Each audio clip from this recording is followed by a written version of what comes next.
ومن سيئات أعمالنا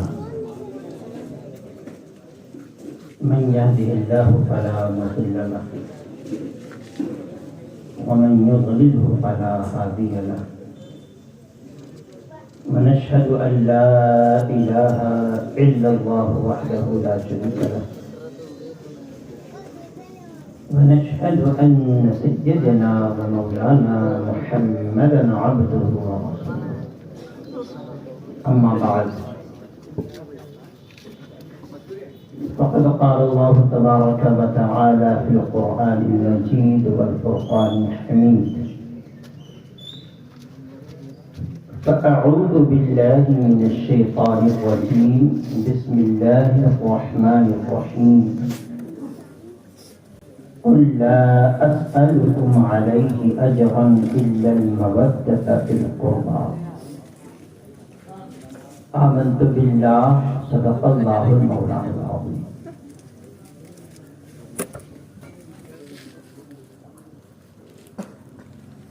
و دیگر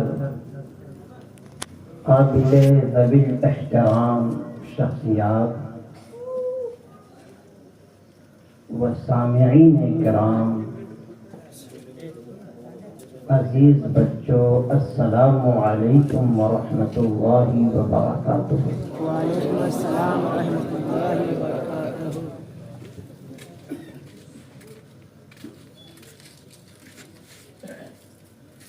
کچھ عرض و معروف سے قبل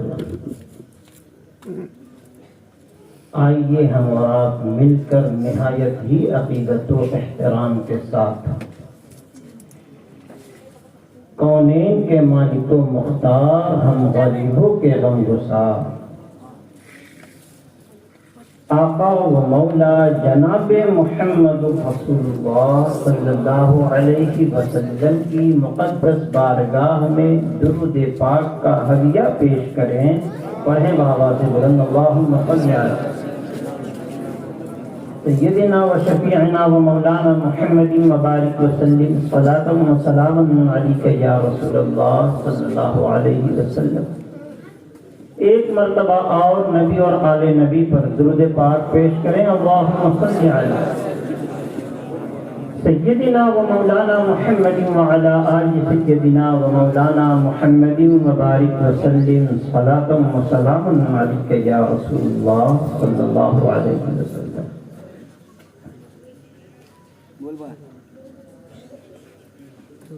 بحمدہ تعالی و بتوفیق الہی۔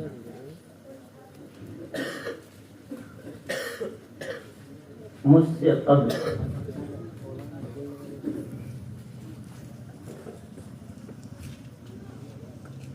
اسٹیج پر تشریف فرما معزز شعراء کرام نے اپنے اپنے انداز میں امام حسین علیہ السلام کی بارگاہ میں خراج عقیدت پیش کر رہے ہیں۔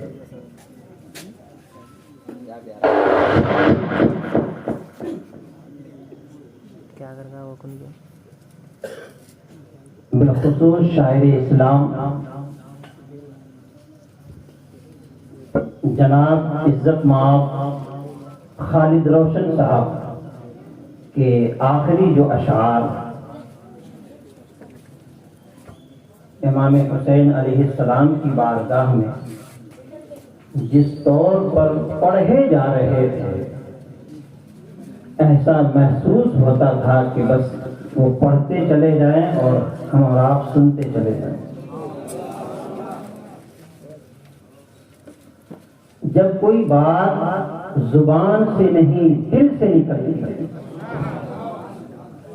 جب کوئی بات زبان سے نہیں بلکہ دل سے نکلتی ہے تو وہ ڈائریکٹ جا کے دل میں اترتی ہے۔ اس لیے میں سمجھتا ہوں کہ نعت پڑھنا اور نعت سننا دونوں عبادت ہے، بشرطے کہ اس کے اندر اخلاص ہو، محبت ہو، طلب ہو، گریا ہو، بیزاری ہو، آنکھیں نم ہو جائیں،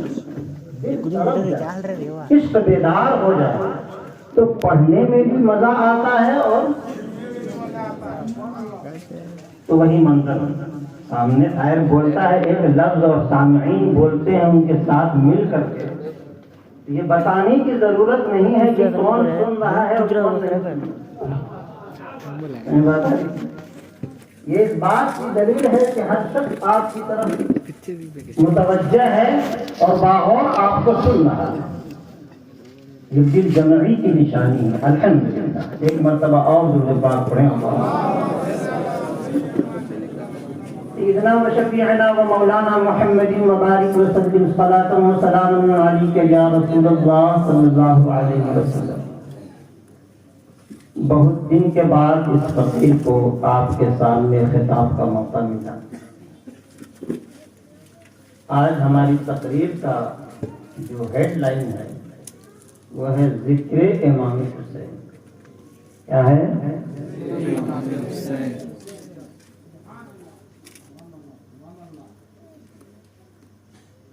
ذکر امام حسین کو ہم کریں گے خطبات امام حسین سے۔ ذکر امام حسین سے کو کریں گے ہم خطبات امام حسین سے۔ دو رخ ہیں جو خطبات امام حسین میں ہی پیغام ہے۔ سب سے پہلے ہم کو یہ سمجھنے کی ضرورت ہے کہ ہم محفل کیوں کرتے ہیں۔ میں سمجھے محفل کے اغراض و مقاصد کیا ہوتے ہیں؟ جب یہ ہم کو سمجھ میں آئے گا تو پیغام سمجھ میں آئے گا، اور جب ہم اس سے کوتاہ نظر ہو جائیں گے تو پھر پیغام دل میں نہیں اتر سکتا۔ محفل کے اغراض و مقاصد یہ ہوتے ہیں کہ جن شخصیات کی محفلیں سجائی جا رہی ہیں ان کے اقوال ذری سن کر اپنی زندگی میں عملی نمونہ پیش کر۔ بات سمجھ آ رہی؟ یہ آپ کے ذہن میں ہونا چاہیے۔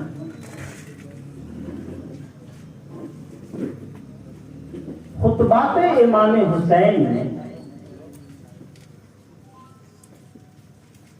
جو تین پیغام موٹا موٹا نکل کر سامنے آتا ہے، ہم پہلے آپ کا ذہن سازی کر لیں، اس کے بعد پھر قرآن کی تفسیر کی طرف آئیں گے، پھر خطبات امام حسین کی طرف۔ تین پیغام سامنے نکل کر آتا ہے۔ پہلا پیغام یزیدیت حسینیت۔ کیا ہے؟ دوسرا پیغام حق بات تلوار کی نوک پر کہہ دینا۔ حق بات تلوار کی نوک پر کہہ دینا۔ اور تیسرا جو سب سے اہم پیغام ہے، تخلیق الہی کے مقاصد کو نہ بھولنا۔ تخلیق الہی کے مقاصد کو نہ بھولنا۔ یہ تین پیغام خطبات امام حسین سے نکل کر سامنے آتا ہے۔ وہ خطبہ جو کربلا کی سرزمین پر امام حسین علیہ السلام نے لوگوں سے فرمایا.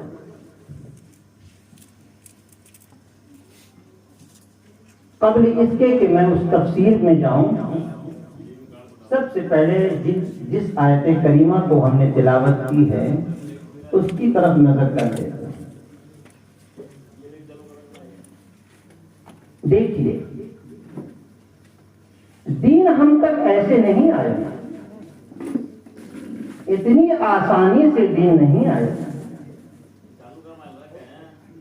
جتنی آسانی سے ہتھیلی پہ سجا کر دین کے پیغام ہم کو دیے جا رہے ہیں، اتنی آسانی سے دین نہیں آیا. آج علم کی کمی نہیں ہے، عمل کی کمی ہے. آج علم کی کمی نہیں ہے، عمل کی کمی ہے. 60-70 سال قبل چلے جائیے پیچھے،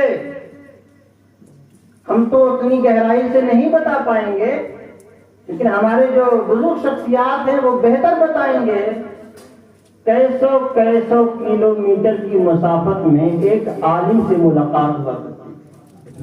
سچائی ہے کہ کیسوں کلومیٹر کی مسافت میں ایک عالم سے ملاقات ہوتی. اتنے قیمتی تھے عالم دین، اب تو گھر گھر میں عالم دین. الحمدللہ. تو اس سے پتہ چلتا ہے کہ علم کی کمی، عمل کی کمی ہے. تو دین ہم تک ایسے نہیں پہنچا. اللہ نے اپنے پیغمبر کو ارشاد فرمایا، خود پیغمبر نے اپنی زبان سے نہیں کہا بلکہ پیغمبر کی زبان سے کہلوایا گیا. اللہ نے فرمایا قُلْ لَا أَسْأَلُكُمْ عَلَيْهِ أَجْرًا إِلَّا الْمَوَدَّةَ فِي الْقُرْبَى. اے میرے محبوب آپ کہیے گا تو سمجھ میں آئے گا. ان لوگ کہیے، آپ کی محنت کو نہیں سمجھ پا رہے، آپ کی مشقت کو نہیں سمجھ پا رہے ہیں، آپ کی تکلیف کو نہیں سمجھ پا رہے ہیں. کہیے، بتائیے کہ آپ نے جو کیا ہے وہ کتنا اہم ہے.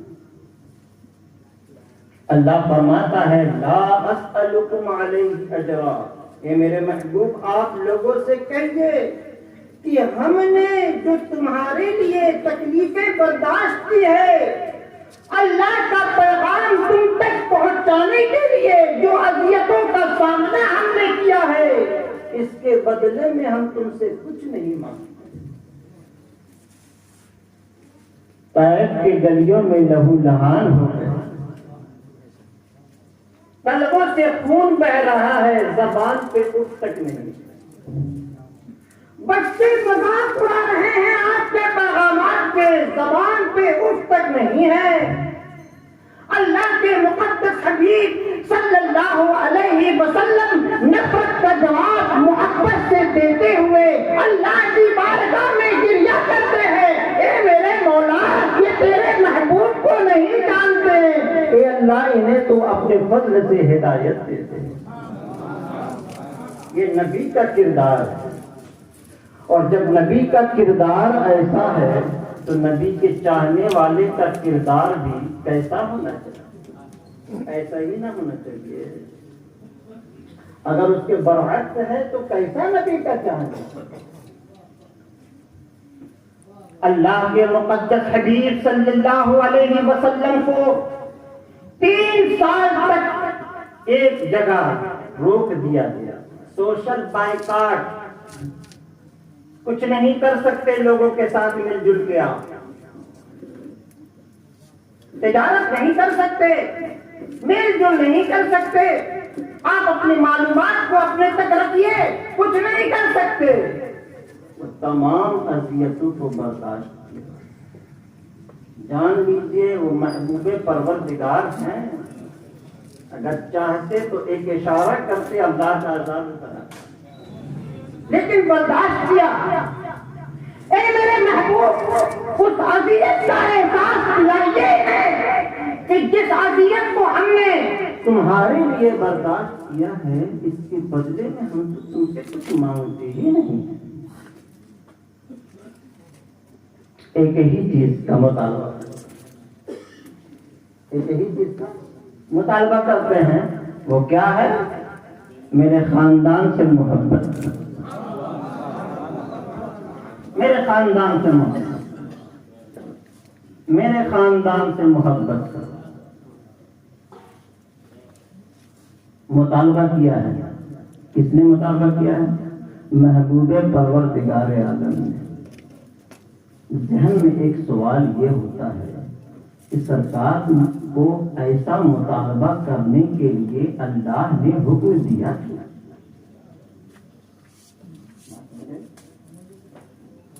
سرکار کو ایسا کہا کیوں گیا کہ آپ ایسا مطالبہ کیجیے؟ وجہ کیا ہے؟ کیا ضرورت تھی سرکار؟ نہیں، اور ہرگز نہیں۔ اللہ جانتا تھا، جانتا ہے کہ اس میں حکمت کیا ہے، محبوب بھی جانتے ہیں کہ اس میں حکمت کیا ہے، لیکن لوگ نہیں جانتے۔ اے میرے محبوب، آپ یہ احساس دلائیے کہ اللہ آپ کے خاندان سے کتنی محبت ہے۔ اس لیے ان کے لیے ضروری ہے کہ وہ آپ کے خاندان سے محبت کریں۔ جب یہ نہیں سمجھیں گے تو نااہلی میں کچھ نہ کچھ گستاخی کر جائیں گے، پھر حجت قائم نہیں ہو پائے گی۔ آپ بتا دیجئے، لا اسألکم علیہ اجرا الا المودۃ فی القربى، ہم تم سے کچھ نہیں مانگتے سوائے ہمارے خاندان کی محبت۔ یہ بات تو سمجھ میں آ گئی کہ صرف محبت آل رسول مانگا ہے سرکار نے، کچھ نہیں مانگا۔ ایک بات بتائیے، آپ کے والد بزرگوار بچپن سے لے کے جوانی تک سیکھا، خوب لاڈ پیار کیا آپ کو، خوب آپ کا ناز نخرے اٹھایا۔ وفادار بچہ کون ہوگا؟ بولیے نا، وفادار بچہ کون ہوگا؟ جب بچہ کامیاب ہو گیا، باپ اس سے کچھ مانگے تو وفادار بچہ کون ہوگا؟ جو بغیر کسی تاخیر کی وہ چیز دے دے۔ رسول اللہ نے ہم سے کچھ نہیں مانگا سوائے آل رسول کی محبت۔ اب ہم کو یہ سمجھنے کی ضرورت ہے کہ ہم کیا کریں جو وہ عمل محبت میں شامل ہے۔ کیا نعرہ لگانے سے محبت ہو جائے گا؟ ہو جائے گی؟ ہم سے جب اس پروگرام کے لیے کہا گیا کہ ایک پروگرام رکھا جائے ذکر امام حسین کے حوالے سے، تو ہم نے کہا مغرب کا عشاء۔ ہم نے کیا بولا؟ تو لوگوں نے کہا نہیں حضرت تھوڑا جم کے کیا جائے گا، عشاء کے بعد رکھا جائے گا۔ تو یہ ہمارے خیالات تھے، ہر انسان کے اپنے اپنے خیالات ہوتے ہیں۔ ہم نے کہا ہم پروگرام کس مقصد کے لیے کرتے ہیں؟ اگر وہ مقصد فوت ہو جائے تو یہ سوچنے کا منظر۔ مغرب کی نماز پڑھ کے فارغ ہوئے،